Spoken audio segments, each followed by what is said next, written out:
Alhamdulillah hamdan katsiran thayyiban mubarakan fih kama yuhibbu rabbuna wa yarda. Asyhadu an la ilaha illallah wahdahu la syarika lah wa asyhadu anna Muhammadan abduhu wa rasuluh. Allahumma shalli ala Muhammad wa ala ali Muhammad. Alhamdulillahilladzi bi ni'matihi tatimmus shalihat. Alhamdulillah segala puji bagi Allah Azza wa Jalla yang senantiasa memberikan kepada kita nikmat yang begitu banyak. Di antaranya adalah nikmat menuntut ilmu. Kita senantiasa menjalankan satu kebaikan ke kebaikan yang lain, ya, dari berpindah dari satu ketaatan ke ketaatan yang lain. Setelah kita sebelumnya selesai ya salat Isya berjamaah, alhamdulillah di kesempatan yang berbahagia ini di malam hari ini insyaallah kita coba akan memulai ya satu pembahasan ya. Jadi saya diminta oleh Pak Ari ya waktu itu untuk mengisi sepengetahuan Ana juga ya. Saya coba tanya ke DKM di antara beberapa dars ya yang ada di Masjid Al Mubarak ini, kalau tidak salah ada kajian tafsir ya sama Ustadz Fuad. Ya, beliau sahabat Ana di MUI. Kemudian dulunya di Selasa ini ada Ustadz Abdullah ya. Dan beliau waktu itu ke Madinah ya, kalau nggak salah ya. Ya, kemudian beberapa ada kajian bahasa Arab. Atau di sini Bapak-bapak sekalian juga ikut yang sama, ikut kajian bahasa Arab juga. Ya, alhamdulillah. Jadi maksudnya kalau ada istilah-istilah dari sisi bahasa Arab, mudah-mudahan juga bisa sedikit karena sudah belajar ya, insyaallah. Dengan kitabnya itu Jurumiyah ya kalau nggak salah ya. Tipis ya, insyaallah ya. Ya, insyaallah dimudahkan. Kemudian di malam hari ini di antara pembahasan yang menarik ya diminta juga oleh dari DKM ya, itu berkaitan dengan sirah nabawiyah ya, sirah nabawiyah. Nah, sebelum dimulai mungkin saya kenalkan diri dulu ya. Nama saya Denny Setiawan ya, jadi saya tinggal di Jalan Abdul Wahab di ya Abdul Wahab tahu ya, arah Masjid Al Mukhlasin yang besar itu. Ya, Masjid Al Mukhlasin itu kebetulan itu masjid keluarga. Jadi istri di situ ya, kakeknya itu. Jadi Abdul Wahab itu kakeknya istri. Kemudian saya asli Bandung, ya, saya asli Bandung. Orang tua di Cilodong, ya, orang tua di Cilodong.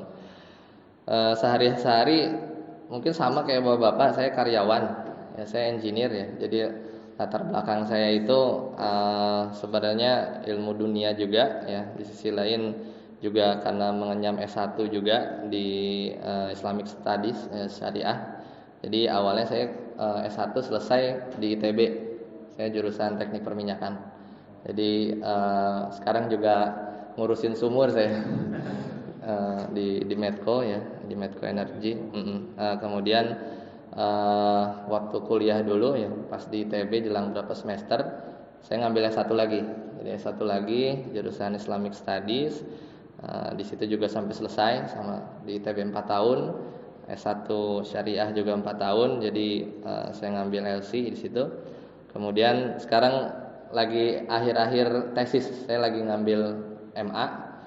Karena kebetulan fokus saya itu sebenarnya bukan di sirah, tapi pernah dulu belajar sirah. Di antara guru saya di pelajaran ini tuh Dr. Bilal Philips ya. Beliau dai di sekarang dia kan di Gambia ya.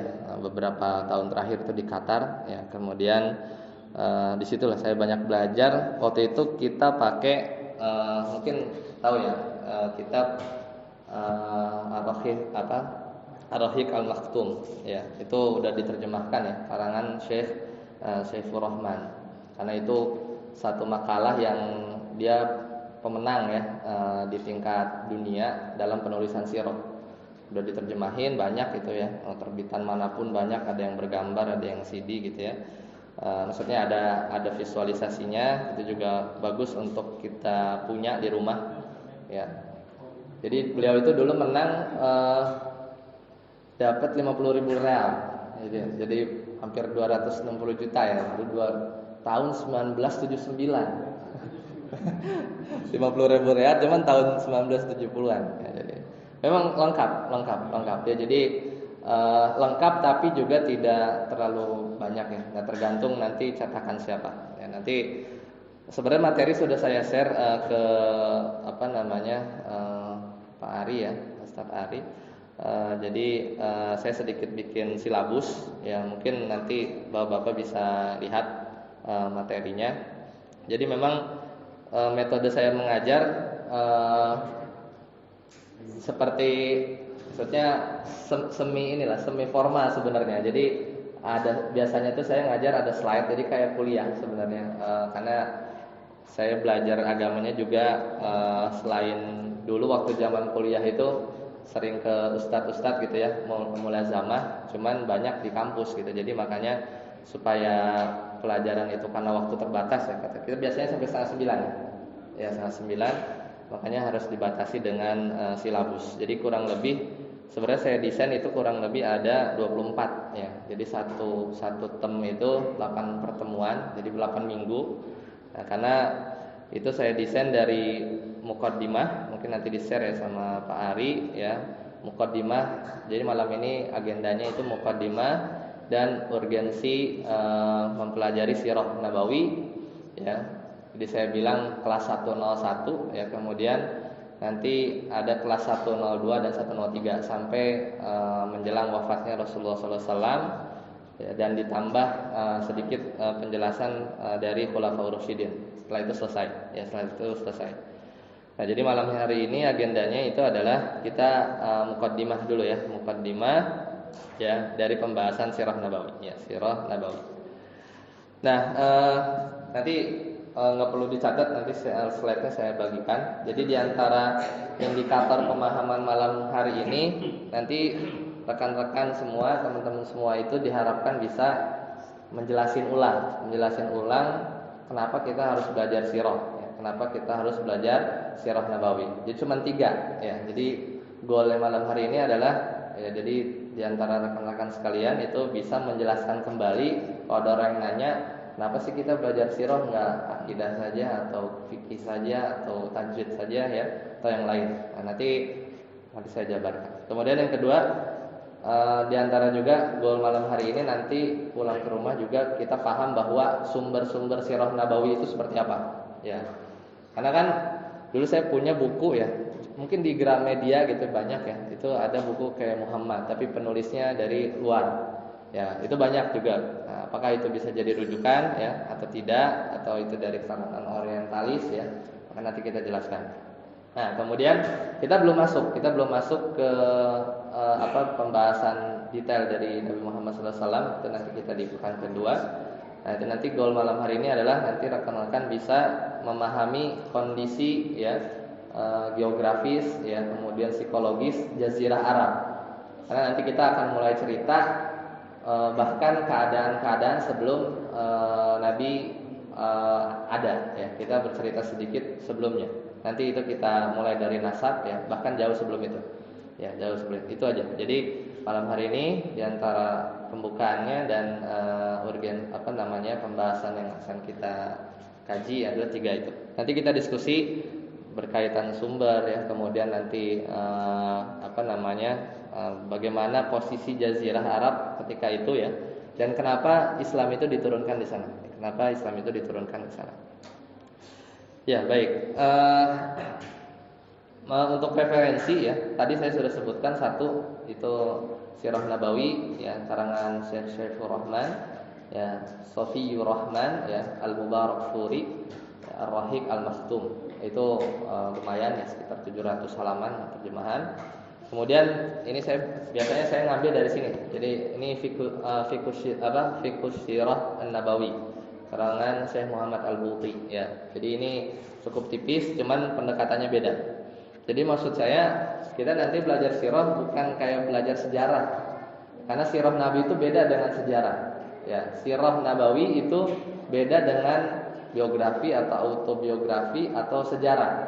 Jadi bukan melulu hanya dulu mungkin SD itu kan kapan BPUPKI dibentuk gitu kan. Nah, itu kita ya kita harus tahu kadang ya, misalnya perang Hunain itu kapan, di berapa Hijriah ya, kemudian nama-nama ya. Tapi itu hafalan. Tapi sebenarnya yang paling menarik itu adalah fikihnya di balik itu, kemudian hikmah-hikmahnya, ibrohnya itu yang sebenarnya yang lebih penting, yang lebih tidak kalah penting dari pembahasan sirah.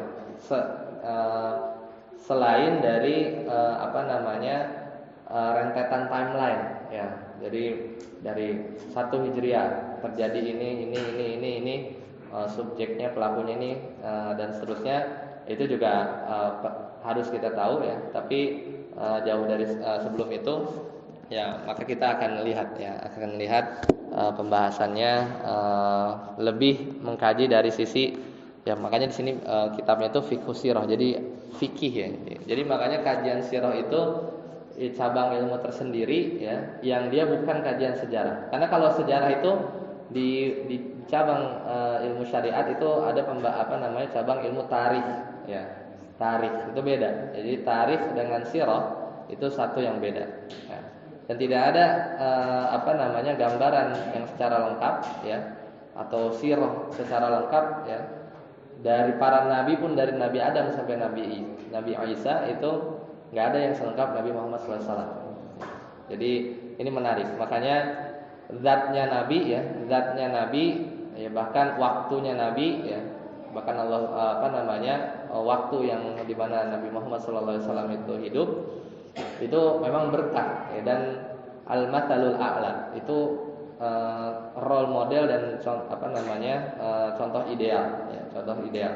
Jadi perangainya mulai dari bahkan sebelum diutus dari menjadi Nabi Sallallahu Alaihi Wasallam.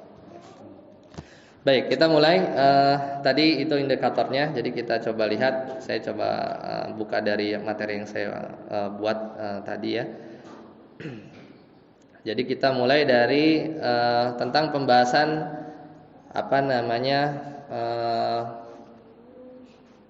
mengapa kita harus ya belajar sirah nabawi ya, sirah nabawi.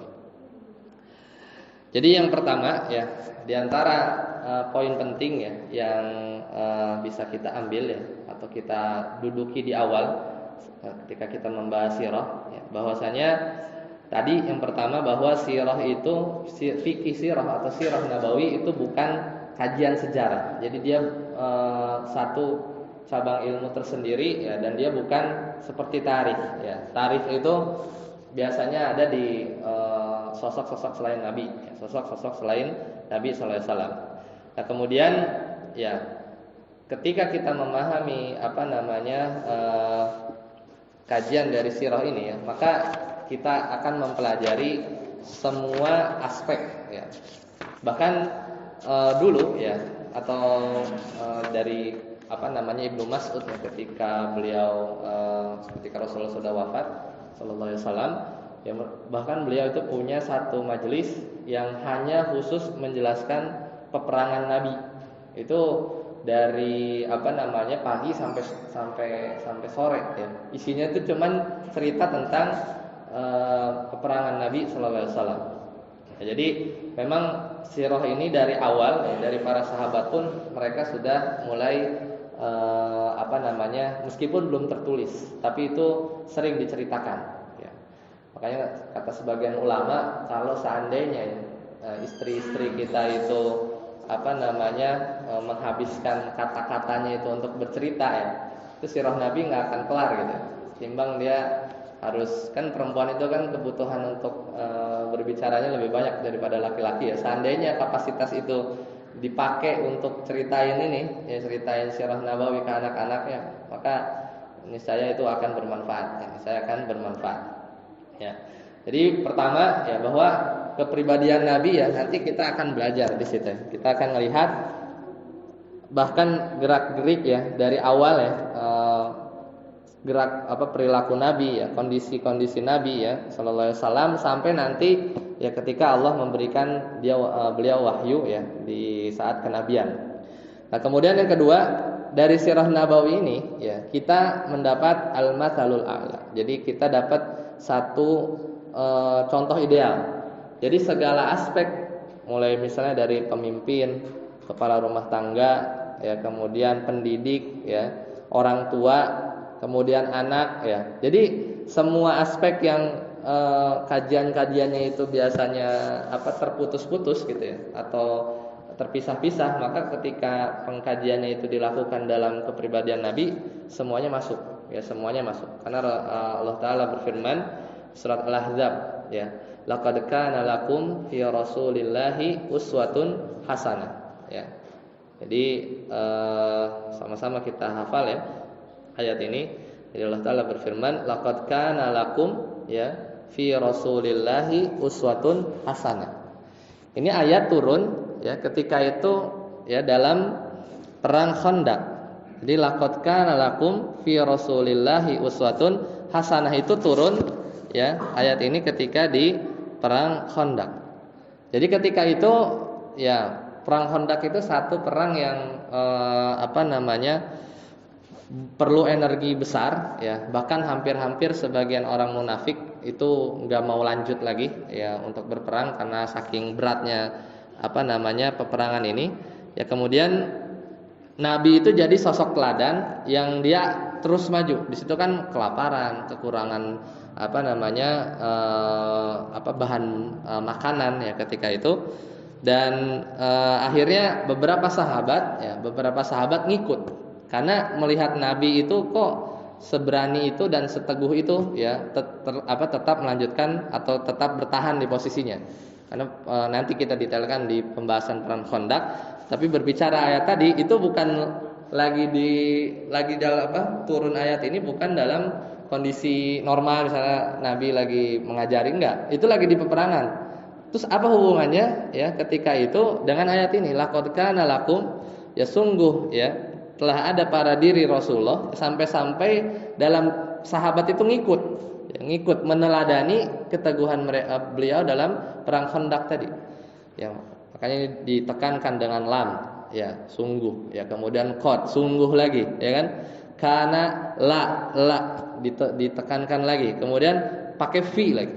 Jadi seolah kita harus, jadi bukan ala, ya, atau menggunakan kata hubung yang lain, menggunakan fi yang maknanya kita tuh kalau belajar tentang sirah itu harus lebih dalam. Jadi seolah kita tuh merasa segala aspek kehidupan kita itu berusaha menyamakan diri dengan Rasulullah SAW. Itu di antara makna fi, ya, di antara makna fi. Kemudian uswatun kata para ulama itu satu ungkapan yang kalau orang sudah dikatakan uswah, ya, suri tauladan, ya, bahasa kita, ya, sebenarnya itu pendekatan makna. Tapi secara makna dalam bahasa Arab, uswatun itu zatnya, gerak-geriknya, mungkin sampai kalau misalnya beliau masuk rumah, keluar rumah, hal-hal yang sepele itu jadi teladan dan bukti kan, itu jadi sunnah Nabi Sallallahu Alaihi Wasallam, ya, hal-hal yang seperti itu. Ya, jadi sekali lagi sirah itu memberikan gambaran utuh, ya, atau yang para ulama, ya, kalau di kajian sirah bilang al-matsalul a'la, ya, al-matsalul a'la, ya. Kemudian, ya, di antara poin selanjutnya dalam pembahasan sebelum kita masuk ke pembahasan materi nanti di pekan depan, ya. Jadi nanti dengan sirah kadangkala ada part-part dalam agama yang kita itu nggak tahu kecuali harus baca sirah, ya. Kadangkala misalnya di Al-Qur'an itu juga salah satu sumber, ya, rujukan dari sirah, karena di dalam Al-Qur'an itu ada penjelasan-penjelasan tentang peperangan, ya, kemudian ada penjelasan-penjelasan atau kisah yang di Al-Qur'an nggak disebut namanya, tapi kalau kita baca asbabun nuzul, oh, itu kisah misalnya tentang Abu Bakar, atau sedang berbicara tentang sahabat yang lain yang diabadikan dalam Al-Qur'an. Nah, itu kan hanya secara global. Karena sekali lagi Al-Qur'an itu bukan kitab sejarah dan bukan disusun berdasarkan urutan sejarah, ya. Kan Iqra ada di belakang, ya, sedangkan Al-Fatihah di depan. Jadi bukan urutan sejarah peristiwanya, ya. Jadi makanya para ulama kadang, terutama ulama fikih, ya, misalnya dalam pembahasan hadis tertentu, ya, kemudian ada puzzle-puzzle yang dia nggak bisa mendapatkan solusinya kecuali ketika dia mengkaji sirah. Ya, jadi melengkapi. Dan begitu sebaliknya, sirah juga ya. Nanti di antara sumber sirah itu kan adalah Al-Qur'an ya. Meskipun nanti kita akan masuk di poinnya, itu juga sama. Itu juga saling melengkapi antara kajian Islam satu dengan kajian yang lain. Ya, jadi dengan orang belajar sirah yang tadinya mungkin dulu atau misal di sini nggak ada kelas usul fikih ya, belum ada ya, atau yang abstrak itu kan misalnya usul fikih ya, atau kajian fikih mungkin sebelumnya ada ya. Kalau hanya belajar itu kan hanya sebatas teori-teori, tapi dalam aspek kehidupannya itu biasanya kurang mengena ya, dan akan mengena ketika masuk kajian sirah, karena di situ mulai kita real ya, itu sama seperti kehidupan kita ya, kehidupan cara aplikasinya itu ada di sirah. Jadi kalau misalnya ada orang kita tahu hadis man kana yu'minu billahi wal yaumil akhir falyukrim jarahu misalnya, maka muliakanlah tetangganya. Itu kan itu di textbook itu, di textbook. Kalau prakteknya kadang bisa jadi ya entah apalah, ada pohon, kita punya pohon masuk ke karangan tetangga, atau kita menyalakan sesuatu suara yang ganggu tetangga yang kita nggak ngerasa itu. Nah di situ ya, dalam aplikasinya ya, dari hadis itu sendiri ya aplikasinya ada ya. Di antara bagaimana Rasulullah SAW memuliakan tamu-tamunya gitu ya. Nah di situ biasanya nilai-nilai itu nggak didapat di pembahasan di kajian fikih, nggak ada ya, kayak gitu-gitu kan. Di fikih kan baca hadis, bagaimana syarah para ulama ya, kemudian pembahasan hukumnya haram, makruh ya, sampai situ aja. Tapi kalau dari sisi kajian sirah, di situ akan melengkapi ya. Nah kemudian ya, dan menjadi bagian dari pembahasan sumber ya, terutama bagi para dai ya, atau para orang tua.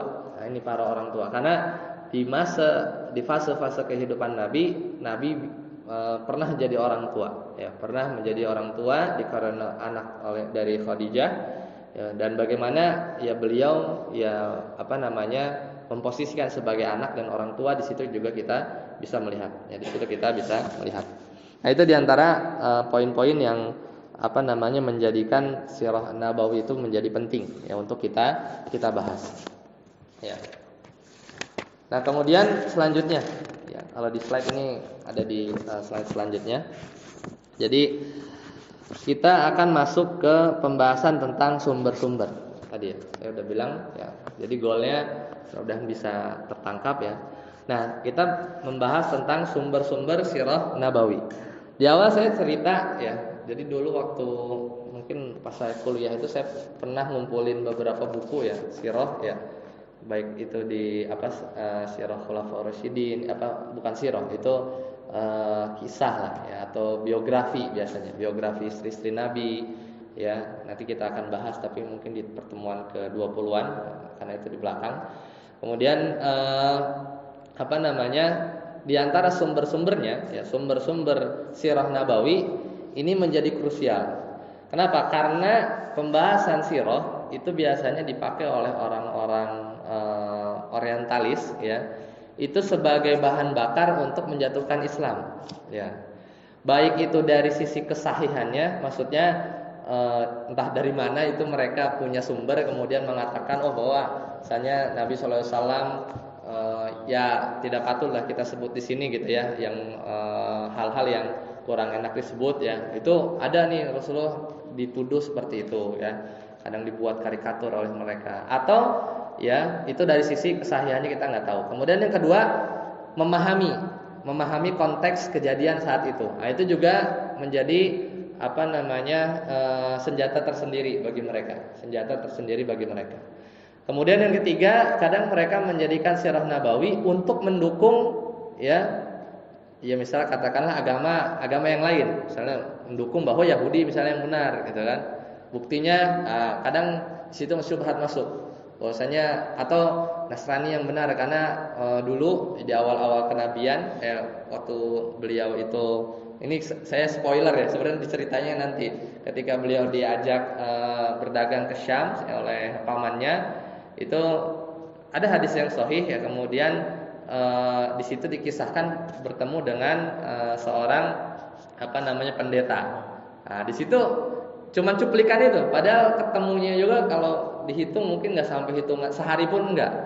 Tapi dengan ketemu itu aja, itu bahwa bisa rekan-rekan bisa lihat di YouTube ya, bagaimana ada seorang pendeta menyampaikan hal tersebut yang akhirnya berkesimpulan bahwa semua ajaran Nabi Muhammad SAW itu ujungnya ke situ. Lah gimana? Ya, sebenarnya bantahannya mudah sekali ya. Al-Qur'an itu kan turun berangsur-angsur. Dan kadang Al-Qur'an itu turun per kejadian. Lah mana dulu belum ada WA kan? Misalnya yas'alunaka anil anfal. Telepon dulu sama pendeta yang di sana, gimana jawabannya kan enggak. Itu kan menunjukkan bahwa sumbernya bukan dari sana, ya memang dari Allah, dari malaikat Jibril. Nah, hal-hal seperti itu digunakan ya, poin-poin itu menjadi yang meragukan saja, terutama mungkin dari kalangan bahkan di kalangan pembelajar ya, pembelajar. Nah, oleh karena itu maka nanti kalau rekan-rekan sekalian mau baca sendiri, karena untuk memuaskan keingintahuan kita tidak cukup hanya di majelis, ya silakan coba beli beberapa buku-buku sirah. Namun yang nanti direkomendasikan tadi saya sebut satu ya di awal, karena itu yang sudah terkenal dan sudah diperiksa oleh ahli sejarah gitu ya, dan diperiksa juga dari sisi keautentikan riwayat ya, karena sirah Nabawi itu nggak mungkin bukan katanya ya, mohon maaf, berbeda dengan misalnya kisah-kisah atau bahasanya itu hikayat ya, misalnya orang-orang kiai-kiai yang misalnya dulu gitu ya, mungkin kadang kita taunya tidak lewat jalur dari riwayat gitu kan ya kan, kadang mungkin benar ya hal tersebut terjadi, tapi tidak benar-benar bisa dipastikan kesahihannya ya. Sedangkan kalau Nabi itu bisa dipastikan kesahihannya. Nah, yang pertama di antara sumber sirah Nabawi adalah Al-Qur'an. Nah, Al-Qur'an itu kalau misalnya kita lihat ya, maka misalnya kita ambil yang khusus penjelasan tentang Nabi saja, itu hitungannya sedikit. Ya, hitungannya sedikit. Kalau hanya berpaku sama Al-Qur'an saja, maka sirah Nabi itu banyak bolongnya, ya, banyak episode yang nggak adanya. Kalau hanya cuman dari Al-Qur'an, karena sebagiannya itu kan penjelasan tentang nabi yang lain, Adam, Nabi Musa, ya, di Al-Baqarah ya, Nabi Yusuf, Ismail, Ibrahim alaihi wassalam, itu semuanya juga dimasukkan di situ. Dan Al-Qur'an sekali lagi bukan kitab sejarah. Meskipun di pembahasan ulumul Quran itu ada pembahasan tentang qasas ya, atau kisah qasasul Quran. Nah, itu hanya sebagai ibrah-ibrah saja. Penjelasannya enggak perlu dijabarkan ya, karena tidak dijabarkan di tempat lain. Nah, contoh yang diambil dari Al-Qur'an itu biasanya yang terrekod ya, yang nanti kita juga bisa detailkan di pertemuan nanti, kisah perang Badar ya. Perang Badar ada, kemudian perang Uhud ya. Tapi di situ enggak detail bagaimana strateginya ya, enggak. Hanya ada satu poin yang termaktub ya, terekam dalam Al-Qur'an. Oh, ini berkaitan dengan perang Uhud, perang Khandaq, perang Hunain ya. Kemudian kisah pernikahannya Zainab ya. Hal-hal yang seperti itu. Terus perjanjian Hudaibiyah, nah, itu termaktub dalam Al-Qur'an ya. Ya. Itu yang pertama. Kemudian yang kedua ya, sunnah dari Nabi Muhammad SAW ya. Nah, ini juga menarik. Ya, ini juga menarik. Karena kalau seandainya kita hanya membatasi pada hadis-hadis yang sahih, sekali lagi episode-episode berkaitan dengan sirah itu juga banyak yang kosong. Ya, makanya di pembahasan sirah itu ulama sedikit lebih longgar ya, dalam menjadikan hadis-hadis dhaif yang lemah sebagai sumber sirah Nabawi ya, asalkan hadis lemah tersebut dengan syarat. Pertama, ada hadis pendukung ya, dari hadis yang sahih yang menjelaskan hal yang serupa Ya, maksudnya benar kejadian itu ada, cuman kadang tidak begitu jelas redaksinya. Adanya muncul di hadis yang lemah tadi, nah, maka kita bisa pakai. Kemudian yang kedua, selama hadis lemah tersebut dalam pembahasan sirah ini tidak membuat akidah ya atau hukum yang baru. Yang hukum yang baru ini bertentangan dengan hukum atau pembahasan akidah yang sudah berdasarkan hadis yang sahih. Nah, itu selama itu terpenuhi maka boleh. Ya, selama terpenuhi itu boleh. Dan itu kita dapati di mana? Ya di kutubus sittah, Sahih Bukhari, Sahih Muslim, Sunan Abi Daud, ya kemudian Sunan Ibnu Majah, Sunan An-Nasa'i dan Musnad Ahmad. Ya, setidaknya 6 itu di situ ada. Dan lagi-lagi kita nyarinya nggak bisa urut, ya. Karena biasanya dalam hadis itu pembahasannya bab-bab fikih biasanya, ya. Atau kalau musnad, kalau diawali oleh musnad biasanya itu dari urutan sahabat. Dari alfabetik misalnya Abu Hamzah gitu. Dimulai dari Abu Bakar, riwayatnya apa, Abu Hurairah riwayatnya apa. Jadi bukan satu hijriah ada hadis apa enggak ada gitu ya. Tidak ketemu kayak begitu ya. Jadi sekali lagi di pembahasan sunnah nabawi di sunnah Nabi sebagai sumber ini ya kita bisa menggunakan hadis hadis lemah ya, tapi itu bukan ranah kita sebenarnya sudah terbukukan. Kalau yang dijadikan muqarrar itu di Universitas Islam Madinah itu bukunya namanya As-Sirah An-Nabawiyah As-Sahihah karangan Dr. Akram ya Al-Umari ya. Jadi itu memang jadi diktat ya kalau kuliah di sana ya, itu jadi 2 jilid ya, dari 2 jilid, dan itu memang penyusunannya ya riwayat-riwayatnya berdasarkan ahlul hadis. Jadi memang sebisa mungkin diperiksa. Tapi lagi-lagi kalau lengkap mana ya jadinya nggak begitu lengkap ya. Jadi tidak begitu lengkap. Makanya nanti ada tambahan-tambahan ya, hadis-hadis yang lemah, hasan itu bisa masuk di situ. Nah, dan terakhir adalah kitab sirah. Nah, kitab sirah. Nah, dulu ya ketika zaman Nabi itu belum ada kitab misalnya sirah nabawi, enggak. Kan aneh juga kan orang masih hidup terus bikin ininya, enggak. Ya itu masih berceceran di hadis-hadis Nabi sallallahu alaihi wasallam. Ya, bahkan dulu itu kan ketika fase-fase Al-Qur'an masih turun, itu penulisan hadis sempat dilarang karena khawatir tercampur. Sekretarisnya Nabi itu kan Zaid bin Sabit ya. Nah, tapi di akhir-akhir belakangan ya mulai penulisan hadis itu istilahnya di-encourage lah sama Nabi itu ditekankan ya untuk ditulis ya. Nah, di situ ada. Dan modelnya biasanya pengamatan langsung. Jadi misalnya dari Abu Hurairah radhiyallahu anhu, kana Rasulullah sallallahu alaihi wasallam ya. Karena misalnya gitu, dulu Rasulullah adalah begini dan begitu ya. Itu satu aspek gitu kan. Dan kalau aspek pembahasan di rumah tangga ya biasanya itu dari istri-istri Nabi keluarnya ya. Jadi bagaimana sikap beliau pada istrinya. Kemudian masih berkaitan dengan rumah tangga dari pembantunya Anas bin Malik gitu kan. Bahkan Anas bin Malik itu dari umur 7 atau 10 ya sudah di istilahnya diwakafkan oleh ibundanya untuk mengabdi gitu, jadi pembantu khodam Nabi sallallahu alaihi wasallam. Nah, bahkan dan umurnya paling panjang kan didoakan oleh Nabi sallallahu alaihi wasallam ya, hartanya banyak dan anaknya banyak, kan diriwayatkan sampai 100 lebih ya anak keturunannya. Nah, itu bagaimana Rasulullah memperlakukan beliau. Nah, itu jadi poinnya adalah masih tercecer-cecer. Nah, mulai di tahun 92 Hijriah, berarti ini sudah masuk di zaman sahabat gitu ya. Itu mulai ada yang nulis ya, sudah ada yang mulai nulis ya. Urwah bin Zubair ya di antara yang menuliskan sirah pertama gitu ya. Kemudian ada Aban bin Utsman di 105 Hijriah. Namun karya tulisnya itu enggak ada.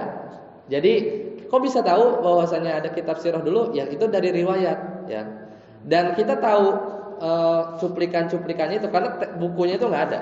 Bukunya manuskripnya sudah nggak ada, tapi isi manuskripnya itu terkutip ya dalam karya yang lain yang terkenal itu dari kalangan Imam At-Tabari, itu yang punya tafsir ya, Ibnu Jarir At-Tabari. Karena kalau terjemahannya itu sampai berapa 20-an jilid ya. Bahasa Arabnya juga lumayan tebal ya, karena dia metode penafsiran Al-Qur'annya itu kata per kata ya. Kemudian di situ isinya riwayat. Ya, riwayat maksudnya hadis ya. Jadi ada sanadnya. Nah, di situ banyak mengutip kadang dari kitab sirah, teman kitab sirahnya sekarang nggak ada ya. Itu bisa jadi yang waktu di pembahas itu ini ya, pas di tahun berapa itu ya, dinasti yang di perpustakaan umat Islam itu diluluh lantahkan, mungkin di situ hilangnya ya. Kita nggak tahu ya. Tapi ya namanya keautentikan itu selalu terjaga ya. Bahkan hal-hal yang penting nggak mungkin kelewat ya. Pasti akan ada istilahnya kopinya yang itu juga bisa dipertanggungjawabkan.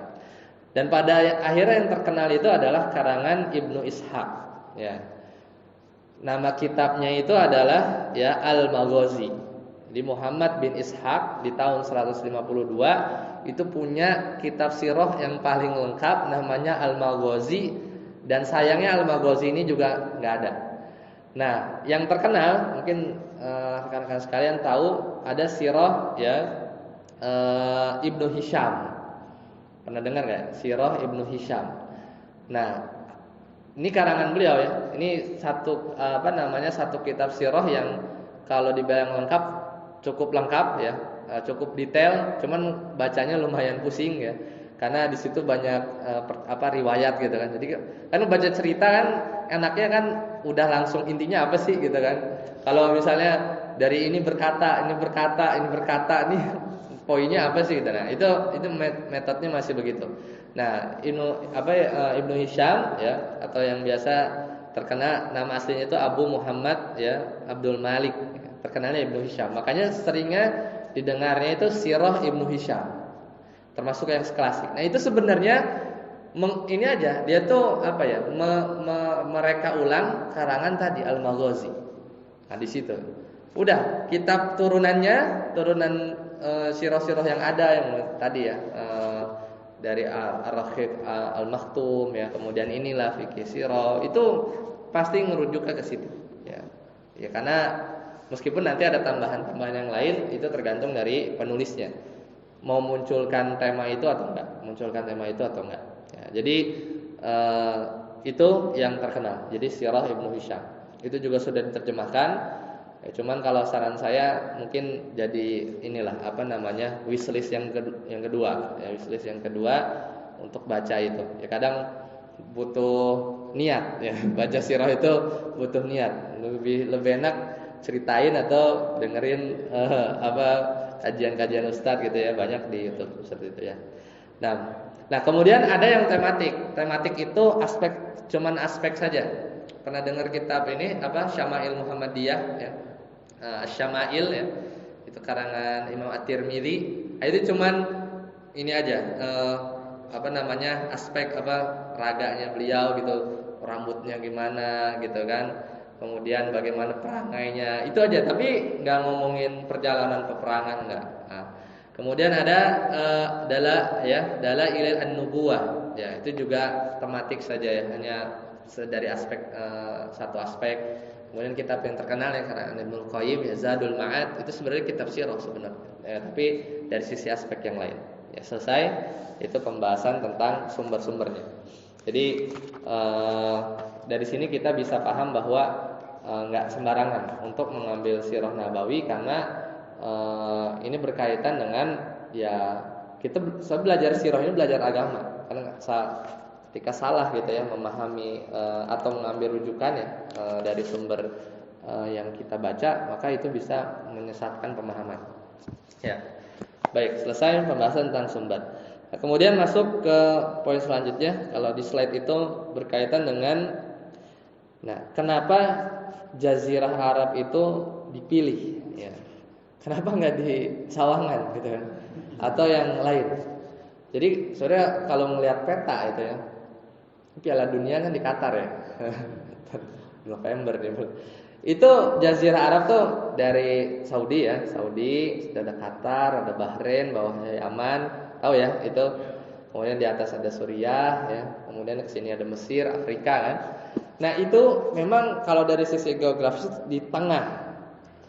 Nanti menarik ya itu, kalau saya pernah lihat ada satu video cepat gitu ya.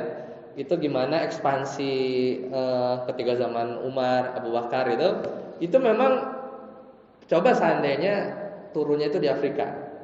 Itu dia akan harus ngelewatin samudra dulu kan kalau untuk misalnya mau ekspansi ke daerah Amerika gitu. Kalau Jazirah Arab nih ke Eropa ketinggal ke sana, ke daerah sana imperium yang besar itu pertama Persia ya, kemudian Romawi, kemudian ada Yunani, kemudian India, Cina ini yang tahayul. Kalau yang Persia sama Romawi ini yang berbau materialis, ya dunia lah, kemewahan, kemegahan, kemudian maksiat ya. Kemudian kalau Romawi di situ ada militer, kolonialisme ya di situ. Jadi memang diapit ada imperium. Dan di Jazirah Arab meskipun kalau saya dengar penjelasan itu kadang sesimpel menjelaskan Jazirah Arab tuh dulu bejat ya, maksudnya membunuh anak, kadang peperangan antar suku. Tapi sebenarnya lebih parah tuh mereka. Ya, lebih parah tuh mereka. Jadi alasannya itu justru bukan kenapa di Jazirah Arab itu karena paling dari sisi moral paling rusak tuh enggak. Justru malah orang-orang Arab itu diantara poin kenapa diturunkan di situ justru karena mereka itu punya akhlak-akhlak yang dari zaman Nabi Ibrahim itu akhlak yang mulia. Kayak misalnya sini mungkin ada orang, saya punya punya kawan daerah Arab itu ya. Di antara sifat mereka itu setia kawan. Kemudian memuliakan tamu ya. Pelantum di Arab itu berkunjung gitu kan. Datang disuguhin makanan, itu dikira kita makanannya banyak gitu. Pas makan sampai kenyang, ternyata itu baru introduction. Ya, intinya itu kambing itu belakangan gitu kan. Ini kan kita tahu juga kan di Al-Qur'an ya, ketika tamu-tamunya Nabi Lut ya. Karena waktu itu Nabi Lut itu kan sejaman dengan Nabi Ibrahim ya. Itu kan yang datang kan malaikat kan. Mau disuguhin motong kambing, tapi ya karena malaikat dan makanannya bukan kambing gitu kan. Terus terdengar sama istrinya Nabi Lut itu kan bahwa ada orang-orang ganteng ya. Kemudian yang kaum homoseksual ini sudah berhasrat ya, ingin ketemu sama tamunya Nabi Lut, padahal ini membawa perintah Allah untuk ngabisin itu kaum Sodom ya. Nah, hal-hal yang seperti itu masih terwarisi ya. Nah, jadi sebenarnya komparasinya harus dikompar sama Persia, Romawi sama sisi-sisi yang lain, sisi-sisi yang lain.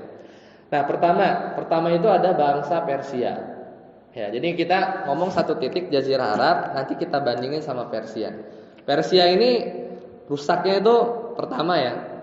Jadi makanya Islam itu datang untuk menghapus khurafat, tahayul, kemudian hal-hal yang baunya sifatnya itu jauh dari zuhud ya. Bukan nggak boleh kaya ya, tapi itu yang terjadi ke saat itu. Jadi Persia itu kemewahan ya, kemudian banyak kerancuan berpikir dari kalangan filosofis ya, kemudian banyak hal-hal yang sifatnya itu khurafat, kemudian dari sisi tatanan masyarakat itu bahkan mereka itu penganut Zoroaster ya. Ini menjadi film sebenarnya. Kalau film-film yang luar itu sebenarnya ya, kalau kita pernah belajar sejarah ini kita tahu maksudnya itu tuh cerita dulu itu ya kan. Saya lupa judulnya apa itu, yang sebenarnya itu dulu tuh film apa itu yang sebenarnya itu manifestasi dari kisah Jalut sama Tolut itu, yang raksasa, ini kurcaci itu sebenarnya dari mereka. Dari kisah mungkin di kitab mereka yang dijadikan film. Nah, kemudian mereka tuh diantara salah satu contoh saja kebejatan mereka itu harus nikahin anak perempuannya. Ya, jadi udah nggak jelas tuh nasab satu. Kemudian ini singkat saja. Kemudian Romawi ini terkenal sama militernya. Makanya di situ itu banyak penindasan dari kalangan kerajaan di sana ya. dari sisi ekonomi, penarikan pajak, kemudian dia kolonialisme itu mulainya dari sana ya.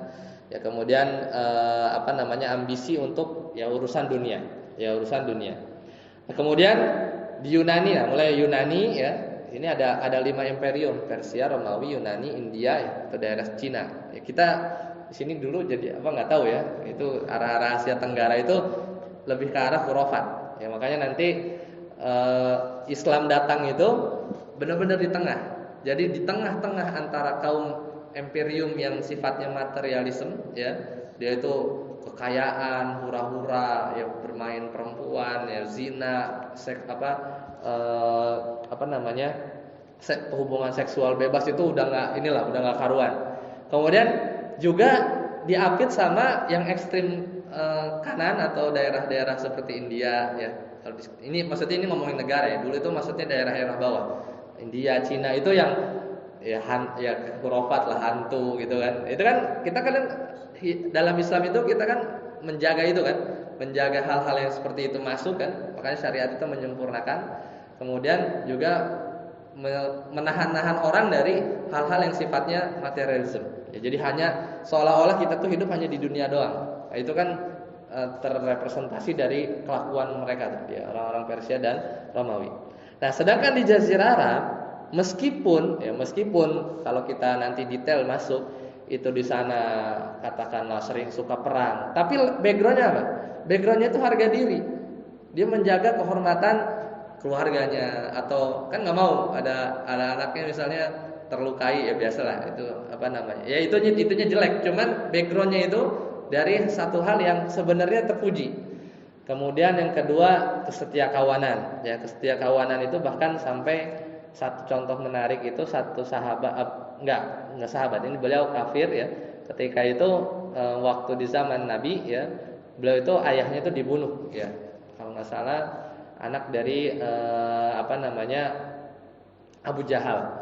Kemudian ketika dia sudah di perang Badar, dia masih kafir. Kemudian pas sudah terhimpit gitu ya, udah ditodong pedang sama sahabat. Sahabat ini ingat, kalau kamu ketemu fulan maka jangan bunuh dia, karena dia dulu pernah membantu saya. Dia masih kafir. Akhirnya pas mau dieksekusi waktu di perang Badar itu ya, akhirnya si orang ini bilang, kamu nggak saya eksekusi karena Nabi pernah bilang bahwa kalau saya ketemu kamu saya nggak boleh. Akhirnya yang dia ada teman, nah dia ada satu teman yang ketika itu kondisinya sama ya, maka waktu mau dihabisi ya sama ini, maka kamu jangan, temennya ini bilang ke salah sahabat yang sudah siap mengeksekusi orang dari kalangan kafir Quraisy ketika itu, ya kalau kamu mau bunuh dia, bunuh saya ya. Jadi bahkan di kondisi genting ya, kemudian dia masih dalam kondisi kafir pun setia kawan itu masih ada ya, Nah itu diantara sifat-sifat mereka ya, ya. Nah itu yang bisa kita ambil pelajaran. Jadi itu masih ada ya, maksudnya bahkan hal-hal yang sifatnya peninggalan agama Samawi ya, atau Hanifiyah ya, dari kalangan Ibrahim itu masih ada, memuliakan Ka'bah. Kemudian tawaf, cuman sudah dicampur ya, tawafnya itu sudah beda ya. Tapi itu kan bukti bahwa masih ada jejak-jejaknya ya, agama millata Ibrahim Hanifah Musliman ya. Jadi masih bersih gitu ya, masih bersih. Nah, selesai pembahasan tentang hal-hal yang menjadi ya kenapa Jazirah Arab itu bisa menjadi pilihan yang tepat. Pertama di situ ada Baitul Haram, rumah yang pertama yang dibangun oleh Allah ya. Kemudian yang kedua dari sisi geografis posisinya itu menguntungkan ketika untuk ekspansi. Itu nanti kelihatan ketika di ini ya, setelah Sirah Khulafaur Rasyidin itu kelihatan petanya. Kemudian yang ketiga terkait bahasa ya. Karena tidak ada bahasa yang bisa menjelaskan kalamullah ya, itu sebagus bahasa Arab. Kalau turunnya di sini susah ya. Bahasanya Kalau bahasa Arab itu bahkan kamus Arab ke Arab saja, lisanul Arab itu sampai 9 10 jilid. Arab ke Arab, sinonim itu aja sampai 9 sampai 10 jilid. Jadi kita ngomong jaa itu datang malam hari, datang pagi hari, datang sambil jalan pelan, itu beda pengungkapannya. Ya, jadi sangat kaya akan makna. Nah, itu diantara ibrohnya ya. Nah, kemudian terakhir ya dari pembahasan yang bisa kita bahas di malam hari ini ya. Jadi Nabi Muhammad SAW itu adalah penutup para nabi, ya, penutup para nabi. Jadi nabi itu datang sebenarnya dia membawa misi dua. Pertama itu berkaitan dengan akidah, ya, dan ini sifatnya itu taukid. Kenapa taukid? Taukid itu penegasan, ya. Beda dengan taukidnya di bahasa nahwu ya, penegasan. Maksudnya apa? Jadi dari Nabi Adam sampai Nabi Muhammad kalau urusan akidah itu satu, ya sama Islam. Nah, sedangkan namanya akidah itu pengkabaran. Jadi dalam bahasa Arab itu ada dua. Ini sedikit ini ya, mungkin pengetahuan baru. Dalam bahasa Arab atau kalimat-kalimat dalam Al-Quran itu pertama ada ikhbar, pengabaran. Satu lagi insya. Jadi pengabaran itu kabar, kalimat positif atau negatif, pokoknya statement. Nah, namanya khobar atau ikhbar itu cirinya itu adalah kalimatnya itu bisa didustakan atau enggak. Ya. Satu lagi dalam Al-Quran itu, ya ini bukan dalam Al-Quran aja, dalam bahasa ya, dalam bahasa Arab itu ada namanya kalimat insya. Insya itu kayak kalimat tanya, kalimat perintah, kalimat larangan. Yang kalimat itu nggak bisa didustakan atau enggak. Itu lagi ya. Jadi ada ikhbar, khobar, ada insya. Nah, namanya khobar, contoh khobar. Misalnya di Al-Quran itu tabbat yada abi lahabin wa tab. Sungguh celaka ya tangannya Abu Lahab gitu. Itu ikhbar, pengabaran. Ini diantara mukjizat Al-Quran.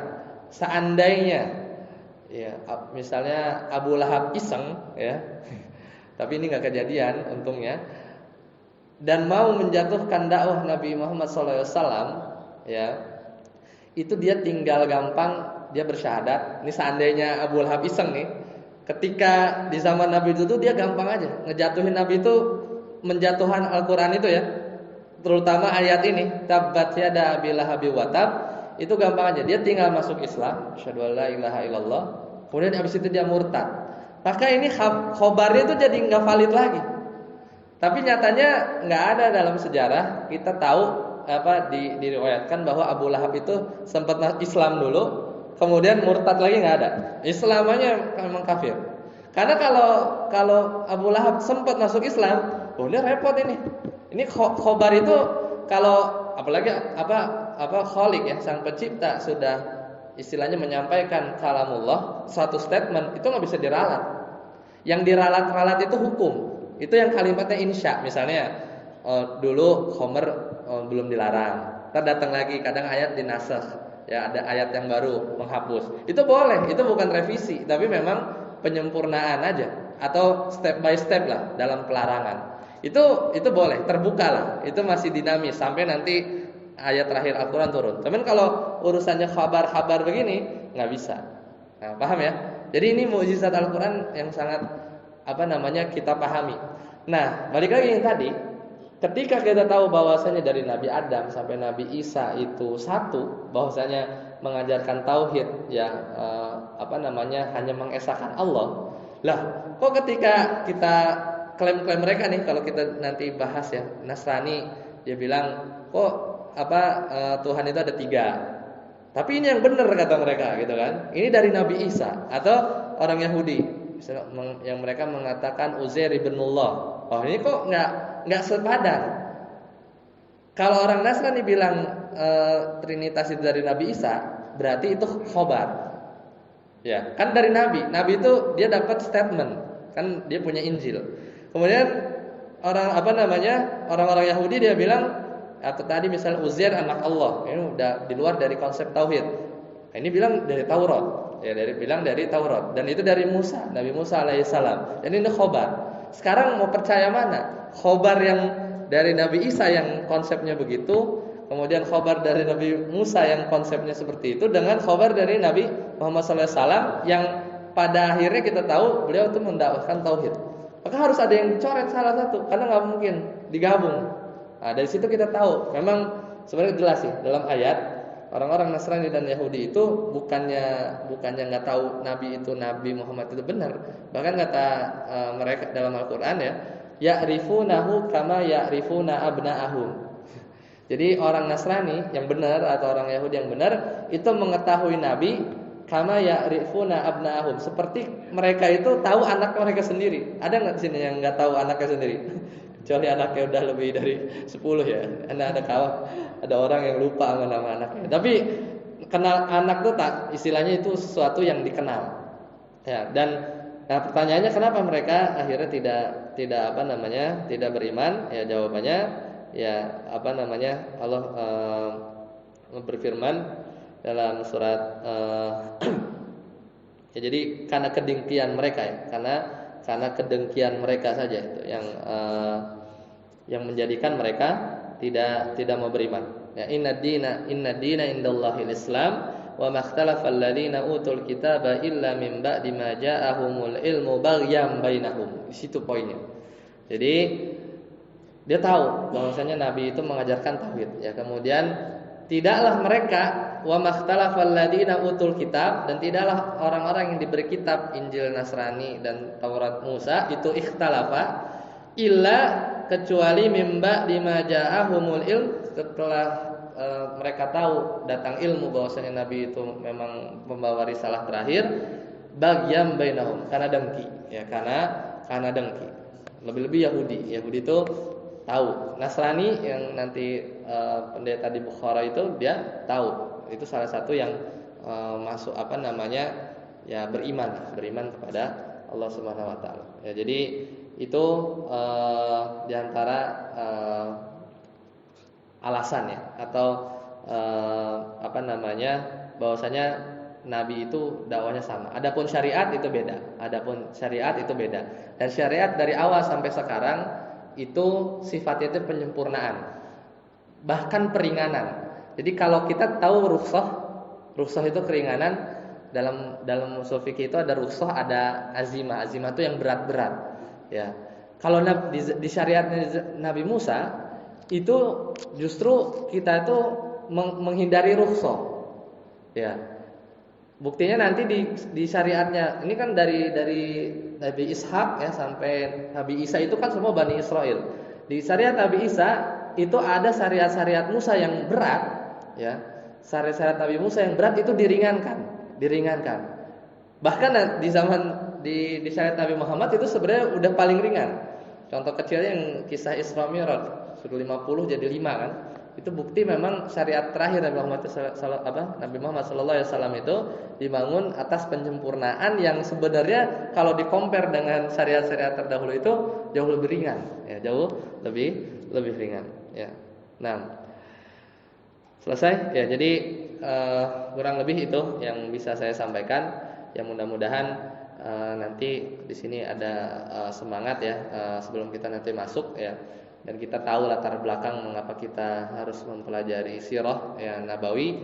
Jadi nanti sebenarnya ke depan itu makin seru lagi ya. Jadi agenda selanjutnya itu nanti kita akan bahas ya sejarah kelahiran ya sampai kenabian. Saya bagi dua pertemuan ya. Jadi mulai nanti dari nasabnya, bagaimana perjalanan secara singkatnya. Sebenarnya nanti saya lebih kepada ibrohnya sih sebenarnya. Karena kalau timeline historis itu bisa dibaca, tapi kalau ibroh sama hikmah itu digali ya. Tapi sebenarnya ada bukunya ya kayak ini.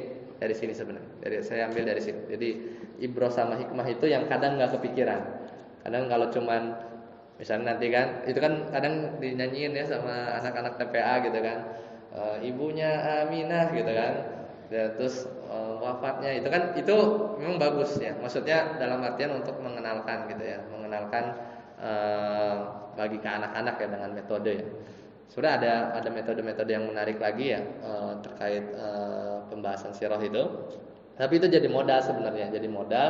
Tapi adapun terkait hikmah ibroh itu harus kita gali dari para ulama ya, Ahlussunnah wal Jamaah. agar pemahamannya bisa sesuai dari tidak tercampur dengan syubhat-syubhat dari kalangan orientalis ya dalam mendistorsi ya sirah nabawi ya, sehingga kita jadinya tidak bangga lagi. Dan kita belajar ini juga dalam rangka menumbuhkan kecintaan kepada Nabi Muhammad SAW, karena Nabi pernah bersabda ya anta ya